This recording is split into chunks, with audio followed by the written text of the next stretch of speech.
mau mencalon menjadi pejabat tertentu itu tidak bisa bergerak tanpa adanya dana yang cukup, penyandang dana. Dan penyandang dana itu nanti menjadi orang yang ikut mempengaruhi kebijakan yang diambil oleh presiden yang terpilih yang dulu dibantu itu. Orang-orang yang memang punya kesadaran bahwa demokrasi kita masih bermasalah, itu jangan hanya ngomong, jangan hanya ngeritik, tapi bekerjalah konkret, berikan pendidikan politik masyarakat. Ini hanya opini arus bawah, opini dari masyarakat kebanyakan. Opini hanyalah sudut pandang. Assalamualaikum warahmatullahi wabarakatuh. Salam sejahtera untuk kita semua. Oligarki. Jadi selama pemerintahan Jokowi ini sering sekali muncul narasi bahwa pemerintahan Jokowi dikuasai oleh oligarki. Mungkin yang ngomong, masyarakat umum itu kan banyak sekali ngomong oligarki. Mungkin yang ngomong itu ya mungkin ikut-ikutan saja mungkin. Tidak tahu betul oligarki itu apa. Nah, sebagian yang di Jakarta yang mengembangkan isu itu ya mungkin tahu. Tapi kalau masyarakat awam, umum yang ikut-ikut ngomong oligarki itu mungkin tidak tahu persis. Oke lah, di sini saya sedikit akan bicara tentang oligarki. Oligarki itu adalah sebuah struktur dalam sebuah negara di mana ada segelintir orang yang jumlahnya sedikit dan dia bisa menguasai, bisa mengatur segala hal terkait dengan negara itu. Artinya ketika Jokowi dituduh itu pemerintah Jokowi itu kuasi oligarki, berarti dalam memerintah ini, dalam membuat undang-undang, dalam membuat kebijakan dan seterusnya itu Jokowi disetir oleh sekelompok orang kecil. Itu loh maksudnya seperti itu. Ya mungkin, menurut saya, mungkin tuduhan itu mungkin tidak sepenuhnya salah. Mungkin ada sekelompok kecil orang yang memang bisa mempengaruhi kebijakan, mempengaruhi keputusan yang diambil oleh presiden, bisa jadi. Karena memang itulah salah satu sisi kelemahan demokrasi. Jadi begini, kita ketika bicara negara memang persoalannya kompleks. Ada sistem demokrasi, itu bagus. Rakyat memiliki suara, memiliki hak untuk menentukan masa depan bangsanya. Cuma demokrasi itu juga tidak sempurna, ada kelemahan. Kelemahannya tadi, ada kemungkinan demokrasi itu akhirnya berbiaya mahal. Karena apa? Orang yang mau mencalon menjadi pejabat tertentu itu tidak bisa bergerak tanpa adanya dana yang cukup. Indonesia ini termasuk negara yang cukup besar sehingga siapapun yang akan menjadi pemimpin itu dengan melalui proses demokrasi itu membutuhkan dana yang cukup besar. Konon untuk maju sebagai presiden itu triliun. Nah, ketika bicara triliun, dana yang begitu besarnya ini memungkinkan akan ada orang-orang kaya yang membantu. Nah, orang kaya yang membantu inilah yang nanti bisa mempengaruhi kebijakan. Itulah oligarki. Artinya demokrasi itu kelemahannya di situ. Dan Indonesia kelihatannya pada posisi ini. Sistem pemerintahan kemudian kan kerajaan. Kerajaan itu bagus karena apa? Raja itu tidak perlu mengeluarkan biaya besar. Kalau dia memang keturunan raja, dia pangeran, dia jadi raja. Cuma kelemahannya kalau pas ketemu pangeran yang jelek, karakternya buruk, rakyat tidak punya mekanisme untuk mengganti. Semua ada plus minus. Tentu ada ya, kalau dulu kerajaan itu kan di depan kerajaan ada alun-alun, rakyat bisa protes dengan berjemur diri di bawah terik matahari dan raja memperhatikan. Kalau raja ini baik, itu akan perhatikan. Kalau kebetulan rajanya itu karakternya buruk, yang cuek saja kan gitu. Dan kelemahan kemudian perebutan kekuasaan di kerajaan itu banyak yang akhirnya dilalui dengan pertumpahan darah. Pokoknya intinya sistem baik kerajaan maupun sistem demokrasi itu semuanya ada plus minusnya. Kita bangsa Indonesia memilih dengan sistem demokrasi. Dan sekarang nyatanya demokrasi di Indonesia memang sangat mahal. Di samping penduduk Indonesia cukup besar, kalau demokrasi itu hanya satu, kayak mahasiswa atau siswa memilih temannya untuk jadi ketua kelas dengan sistem demokrasi, itu murah itu. Itu bisa terjadi dengan baik. Atau ada RT, pilihan RT itu bisa nih, pilihan presiden itu biaya yang besar sekali. Sehingga tadi saya katakan memungkinkan ada penyandang dana, dan penyandang dana itu nanti menjadi orang yang ikut mempengaruhi kebijakan yang diambil oleh presiden yang terpilih yang dulu dibantu itu. Nah, ini oligarki seperti itu. Nyatanya Indonesia sekarang seperti itu. Jadi saya katakan tadi, umpama ada tudingan pemerintah Jokowi itu, ya ada oligarki.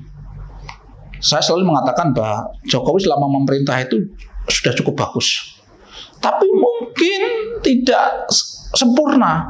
Salah satu kelemahan yang menurut saya memang ini jadi PR kita semua, menjadi problem kita semua, itu adalah soal oligarki tadi. Adanya orang-orang kaya yang super kaya, dengan kekayaannya itu dia ikut andil dalam kontestasi seseorang, dia modali. Bahkan kalau sepengetahuan saya itu begini loh, kalau ada 3 calon atau 2 calon, orang kaya tadi itu akan pasang uang, akan membiayai, akan membantu semua calon itu. Sehingga siapapun yang nanti terpilih, siapapun yang menang, dia menjadi orang yang bisa mempengaruhi tadi. Biasanya apa? Mempengaruhi agar kebijakan itu tidak mengganggu kepentingan si bos tadi, kepentingan orang yang membantu tadi. Baik itu kepentingan mungkin bisnis atau kepentingan apalah.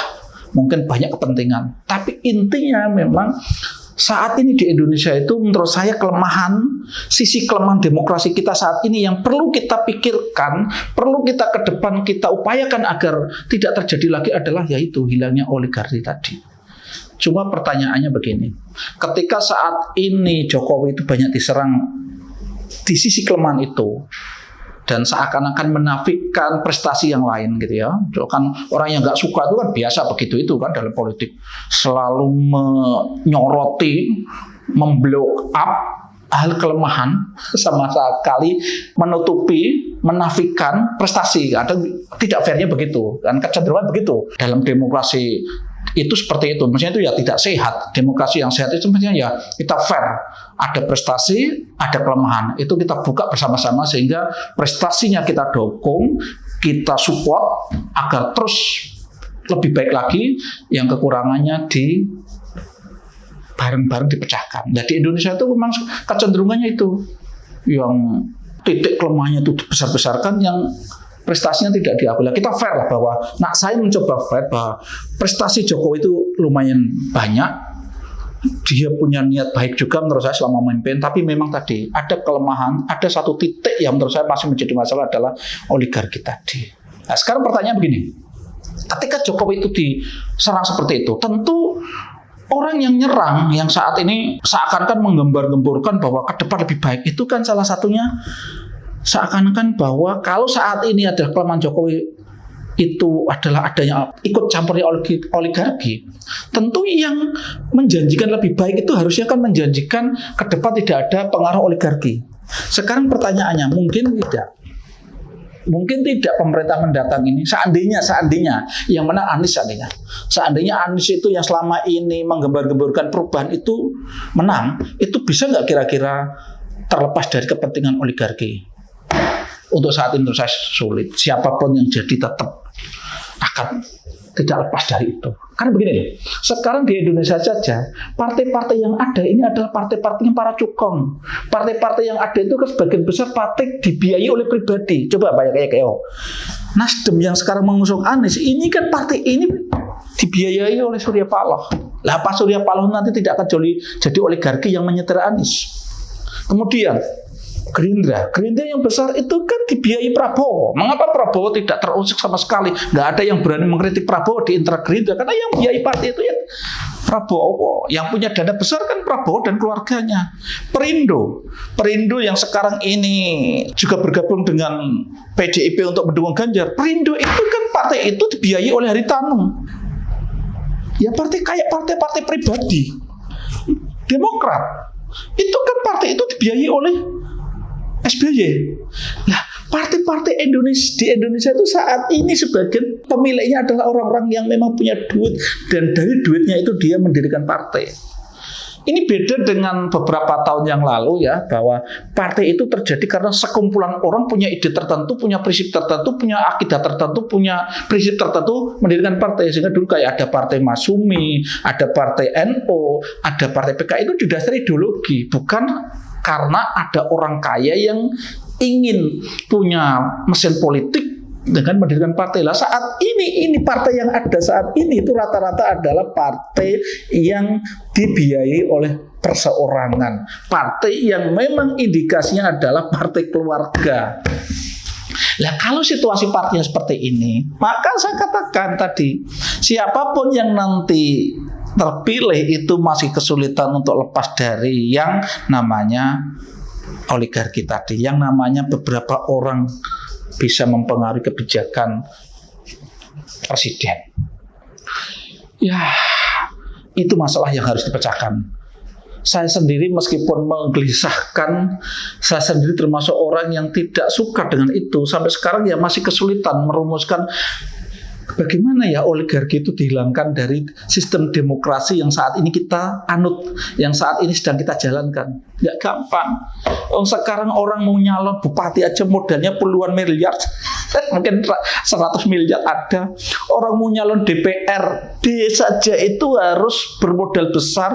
Orang mau menyalon DPR RI harus bermodal besar. Dan itu biasanya selalu minta dukungan permodalan dari orang kaya tadi. Yang ketika nanti jadi seseorang itu, maka dia harus mengambil kebijakan yang kebijakan itu akan menguntungkan orang yang memberikan modal.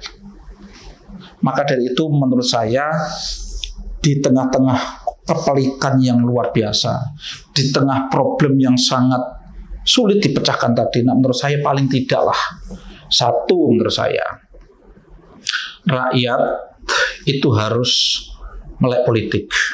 Orang-orang yang memang punya kesadaran bahwa demokrasi kita masih bermasalah, itu jangan hanya ngomong, jangan hanya ngeritik, tapi bekerjalah konkret. Berikan pendidikan politik masyarakat. Berilah masyarakat wawasan politik yang baik. Berilah pendidikan tentang demokrasi. Sehingga masyarakat itu tahu betul hak demokrasi yang dia miliki itu maknanya sangat mahal. Sehingga ketika ada pilihan-pilihan, baik itu pilihan bupati, pilihan gubernur, pilihan presiden, mereka itu memilih berdasarkan pilihan hati nurani. Pilihan berdasarkan prinsip-prinsip kebenaran yang dia pegang, berdasarkan nilai-nilai yang dia yakini kebenarannya, bukan berdasarkan siapa yang bayar.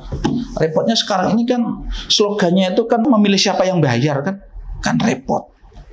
Kalau sudah seperti itu, kalau rakyat pun prinsipnya seperti itu, milih seseorang karena diberi uang, ini berarti apa? Ini semakin menciptakan tadi lingkaran setan yang semakin sulit dipecahkan. Karena apa? Orang yang nyalon itu mesti butuh dana yang sangat besar. Orang yang akan maju jadi memperebutkan jabatan apapun itu membutuhkan dana yang sangat besar. Dan dana itu hanya bisa diperoleh dari orang-orang yang memang kekayaannya itu sudah tidak terbilang, yang kekayaannya sudah luar biasa, tidak bisa dihitung. Dan orang itu mendanai seseorang untuk menjadi calon A, calon B, menduduki posisi A, posisi B, bukan gratisan. Dia berharap bahwa si pejabat yang terpilih itu tadi mengambil kebijakan-kebijakan, merumuskan aturan-aturan, undang-undang, regulasi-regulasi yang menguntungkan dia, baik sisi bisnis atau yang lain. Saya ini sebelum sekarang itu kan sudah mengerucut ya, calon presidennya itu 3, Ganjar, Prabowo, dan Anies, meskipun itu belum fix semuanya ya. Artinya Anies juga koalisinya belum fix betul ya, karena belum ya, Prabowo juga belum. Tapi dia paling tidak sekarang itu sudah mengerucut 3 orang. Dulu itu sebenarnya saya sangat berharap orang seperti Pak Mahfud itu harusnya dilirik untuk diajukan, karena saya melihat Pak Mahfud itu orang baik dan selama ini sudah terbukti melakukan sesuatu yang baik untuk bangsa dan negara. Cuma kan orang seperti Pak Mahfud yang nggak punya uang itu kan nggak dilirik. Sekarang kan seakan-akan udah ketutup, Bapak Mahfud tidak mungkin jadi calon presiden. Yang paling masih mungkin diharapkan itu kan hanya nanti Pak Mahfud digandeng menjadi wakil presiden. Padahal sebenarnya kalau orang-orang baik seperti Pak Mahfud itu kita pilih berdasarkan hati nurani, berdasarkan nilai-nilai tadi, itu mungkin akan sedikit mengurangi tadi oligarki tadi. Tapi kalau yang dipilih adalah orang-orang yang tadi sebenarnya tidak terlalu baik, tapi orang-orang yang hanya populer, orang-orang yang memang didukung oleh kekuatan tadi partai yang kebetulan partai itu dimiliki orang-orang kaya, maka jangan berharap. Maka di terakhir konten ini saya hanya mengingatkan, kalau saat ini orang pada mempersoalkan Jokowi itu disetir oligarki, maka kalau calonnya ini gambaran saya calon 3 tadi, entah siapapun yang menang, saya belum bisa berharap banyak bahwa periode setelah Pak Jokowi ini presidennya orang yang terlepas dari oligarki. Saya nggak tahu sampai kapan ini bisa berakhir, tapi saat ini saya sudah menguraikan bahwa itu bisa dipecahkan. Satu, ada kebersamaan dari rakyat, ada kesadaran dari rakyat, tapi itu juga tidak mudah. Dan itu tentu memang membutuhkan waktu yang tidak pendek. Tapi harusnya kita yang paham politik, para elit yang menginginkan bangsa dan negara ini ke depan semakin baik, harusnya sebisa mungkin melakukan ikhtiar sebisanya dengan kewenangan yang dimiliki. Agar dari tahun ke tahun demokrasi ini semakin sehat, demokrasi tidak tergantung tadi permodalan yang menggantungkan dirinya kepada pemodal orang-orang kaya tadi, sehingga pelan-pelan Indonesia bisa terbebas dari yang namanya tadi oligarki tadi. Cukup sekian. Assalamualaikum warahmatullahi wabarakatuh.